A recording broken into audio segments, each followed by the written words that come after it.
আচ্ছা মায়াবতী, ভালোবাসা কি সুন্দর চেহারা দেখে হয়?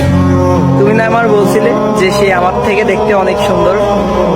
আসলে সুন্দর চেহারা দেখে কি ভালোবাসা হয়? তুমি তো তার সুন্দর চেহারা দেখেই আমার মতো ছেলেকে দূরে সরিয়ে দিলে।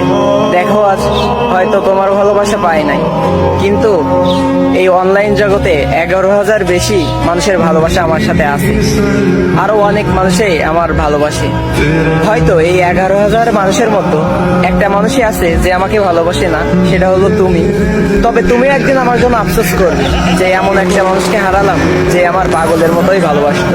এমন একটা মানুষকে নিজের করে পেতে চাইছিলে যে মানুষটা কখনো তোমাকে ভালোই বাসেনি, যে মানুষটা শুধু তোমার সাথে সময় পার করার জন্য তোমার লাইফে আসছিল।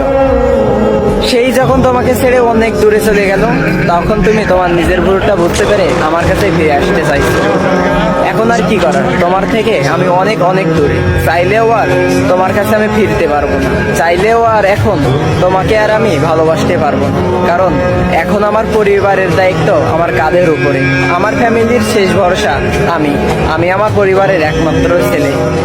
এখন আমি চাই না আমার পরিবারকে আগে যে কষ্টগুলো দিছে এখন আবার অমন কষ্ট আমার পরিবারকে তোমার জন্য দিই। কারণ তুমি মানুষটা আমাকে কখনোই মন থেকে ভালোবাসো নাই। যখন তুমি বুঝতে পারলা আমি আমার জীবনের থেকেও তোমাকে ভালোবাসি, যখন তোমার পাশে কেউ ছিল না তখন ছিলাম আমি, এই কথাগুলো যখন তুমি বুঝতে পারছো তখনই ফিরে আসতে চাইছো আমার কাছে তুমি। তবে আর কি করার, আমি হয়তো তোমাকে সারা জীবনই ভালোবেসে যাব, কেননা আমার জীবনে প্রথম মায়াবতী ছিলে তুমি।